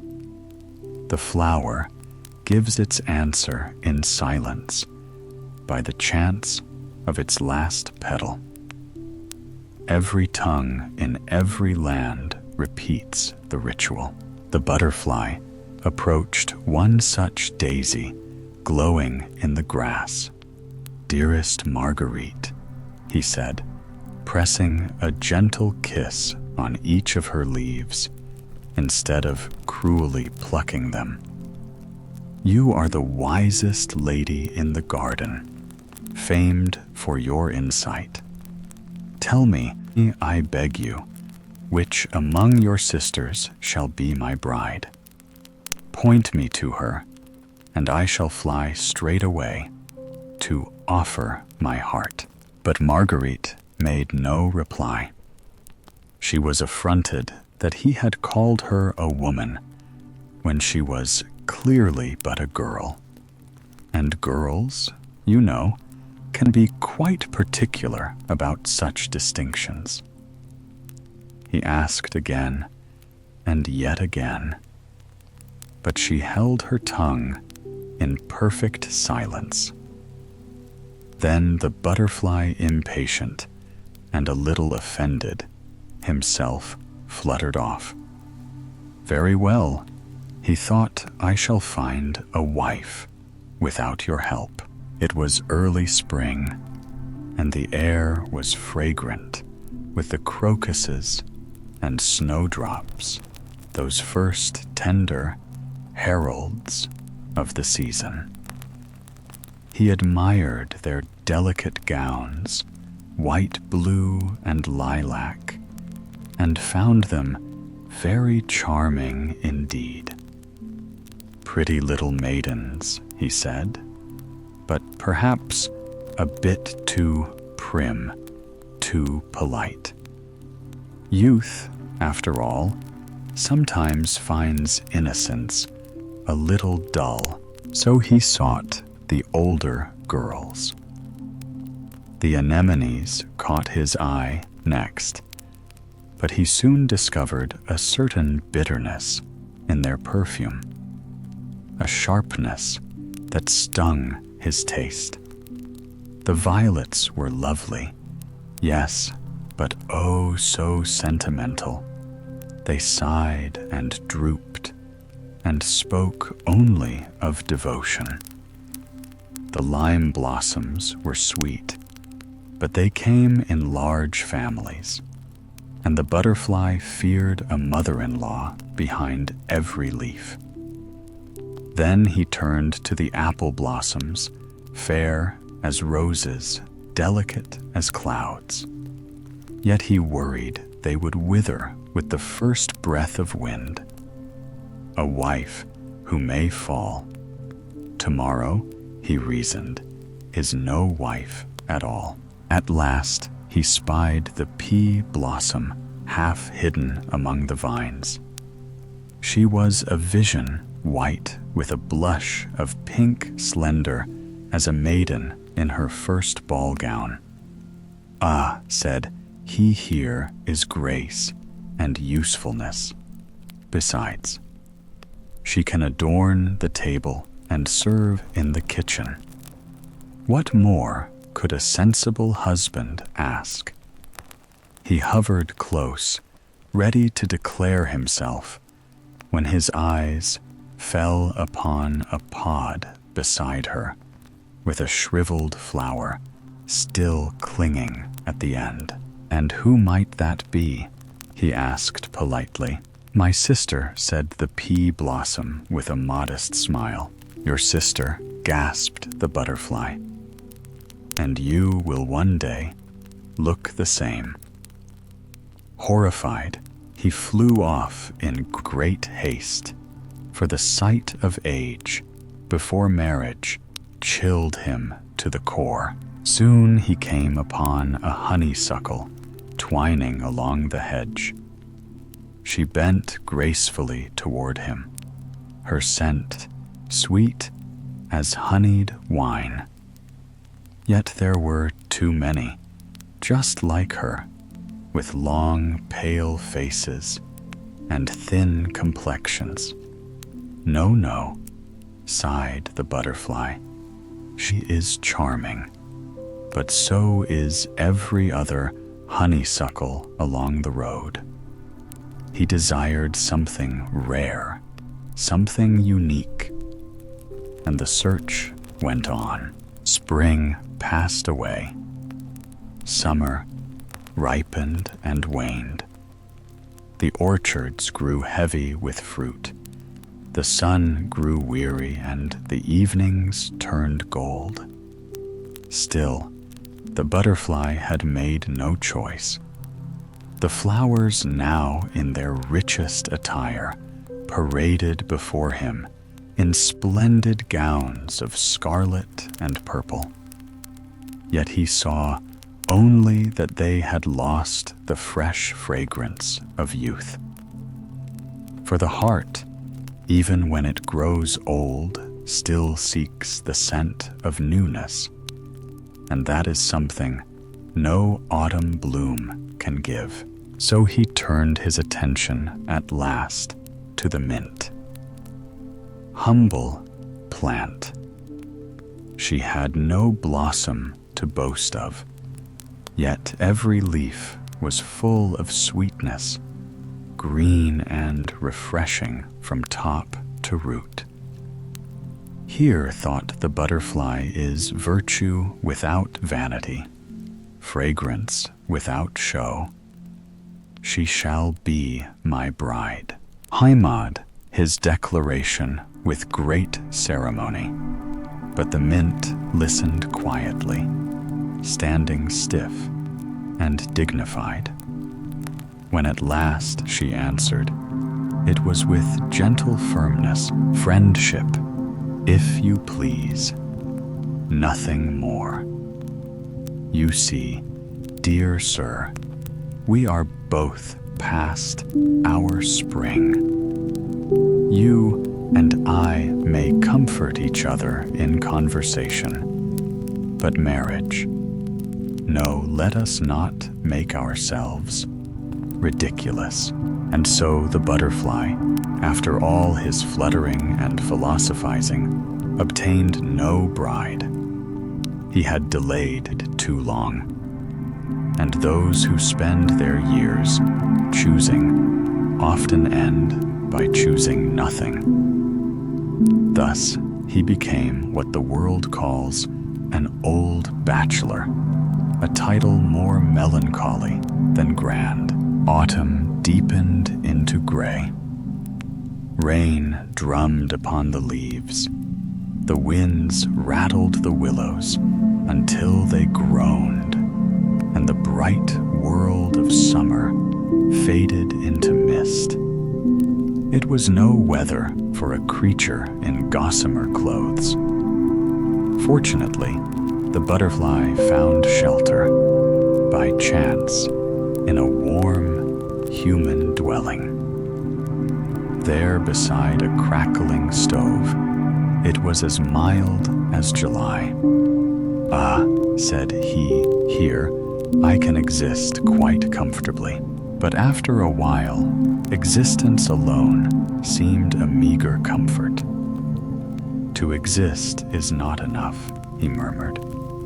"I need sunshine, freedom, and a little flower to love." He fluttered against the window pane, longing for the open air. Those in the room, the flash of his wings, admired him, caught him gently, and pinned him to a board in a cabinet of curiosities. There, they said, he will stay preserved forever. The butterfly, still vain even in captivity, tried to console himself. "Now I am perched upon a stalk like the flowers I once courted," he said. "True, it is not very pleasant, but perhaps this is what marriage feels like. One cannot move, yet one must look beautiful. Yes, perhaps this is wedded life." "That is poor comfort indeed," whispered a potted geranium nearby its leaves, quivering in sympathy. "Ah," thought the butterfly, with a faint smile, "one cannot quite trust these plants that live in pots. They have seen too much of mankind." And so he hung there, still glittering, beautiful, and utterly alone. Pen and inkstand in a quiet study, filled with the faint fragrance of old paper and candle wax. A poet once sat surrounded by his thoughts. The twilight hour had deepened, and a soft glow from the lamp spread across the table, where lay an assortment of humble yet noble instruments of art, quills, paper books, and among them a saul inkstand, dark and glistening. Someone gazing thoughtfully at it murmured, "It's strange what can come out of that inkstand. Who knows what marvel will emerge next? Truly, it's strange, strange indeed," replied the inkstand, swelling with pride. "Unbelievable. I would say I have always maintained that very opinion." Its tone was one of great self-importance, and it spoke not only to the pen beside it, but also to the scissors, the paper knife, the sealing wax, all who would listen. "It's quite astonishing." The inkstand continued, "What flows from me? A mystery beyond comprehension. Each time that great man dips into me, I tremble with anticipation, for I never know what wonders I shall produce next. One single drop of my ink can give life to half a page, and upon that page, anything may appear. Laughter, sorrow, beauty, truth. I am a vessel of miracles. All those noble characters the poet brings forth, maidens fair as lilies, heroes bold upon their snorting steeds. Yes, yes, they all issue from me. It is my doing. I alone give them form. You seem quite sure of yourself, interrupted the pen its nibby, gleaming sharply. But allow me to correct you, my friend. You mistake your role entirely. Nothing of thought or spirit comes out of you.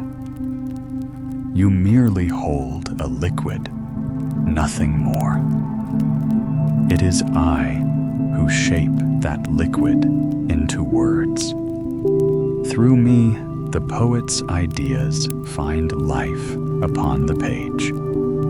Without me, your ink would dry in silence, forgotten at the bottom of your glass belly.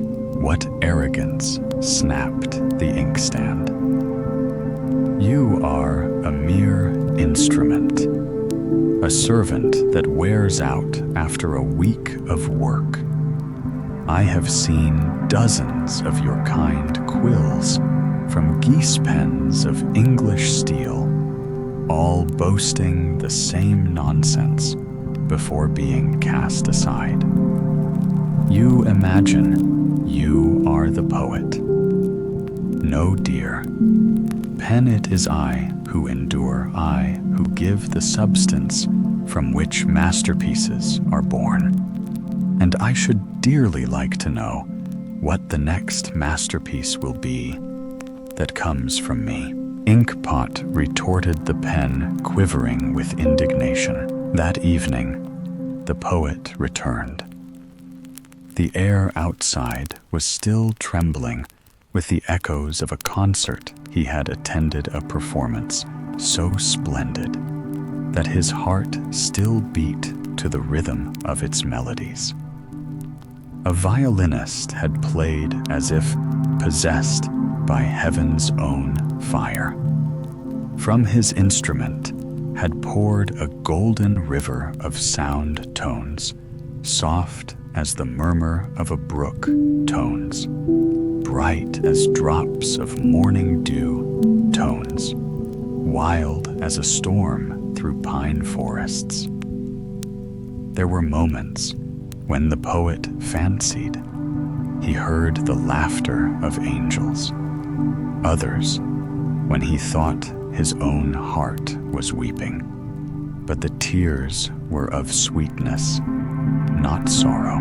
It had seemed to his wondering mind that the violin itself lived, that the wood, the strings, the bridge, the bow, every fiber of it breathed music. It was not merely played, it spoke. And as the notes rose and fell, so did his soul. The melody had carried him to that realm where mortal thought ends and inspiration begins. When he reached his study, he still heard the music echoing faintly within him. He sat, took up his pen, dipped it into the inkstand, and wrote. His hand moved as if guided by something greater than himself, and soon words filled the page. How foolish it would be for the violin, and to boast of their achievements. For though they sing divinely, the music belongs to the master who wields them. And yet, we human beings so often behave as the violin might, forgetting the hand that moves us. Poets, artists, generals, scientists, we are all instruments. The glory belongs not to us, but to the Master who breathes through us. To him alone be the praise. When the poet laid down his pen, a serene stillness filled the room.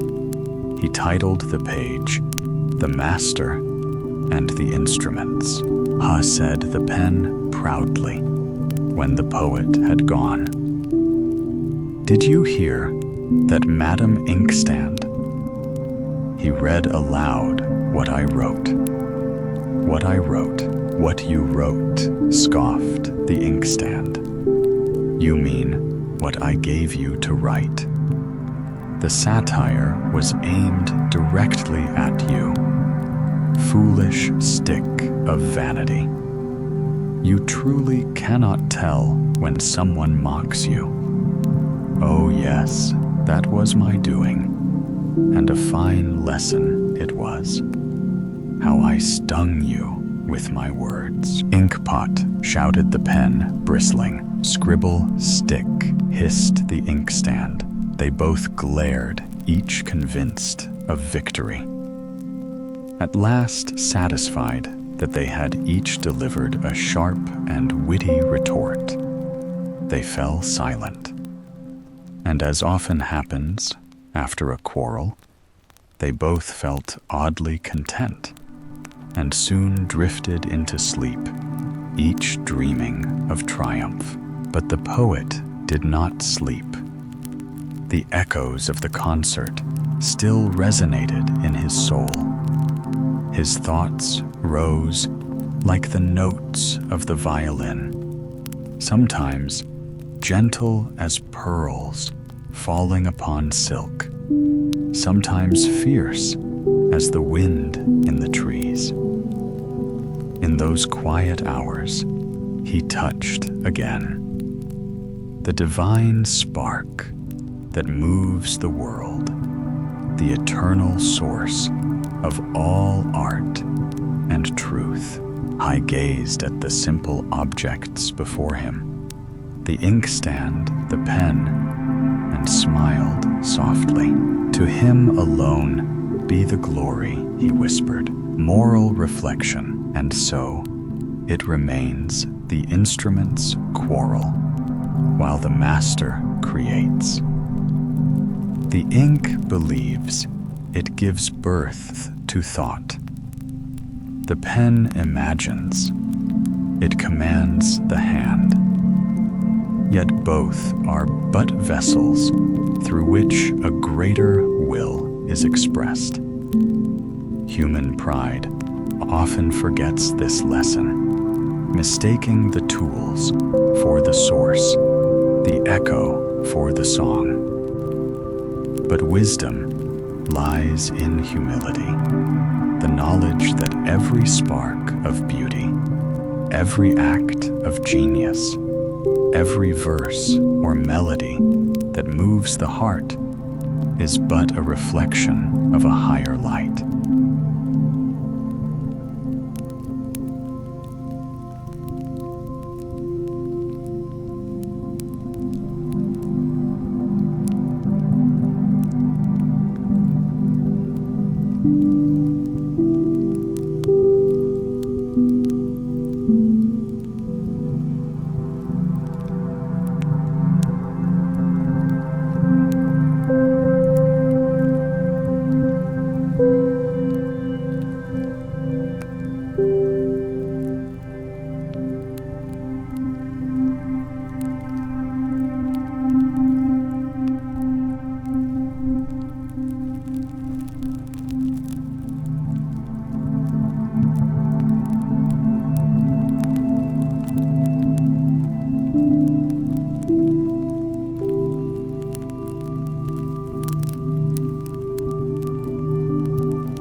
you.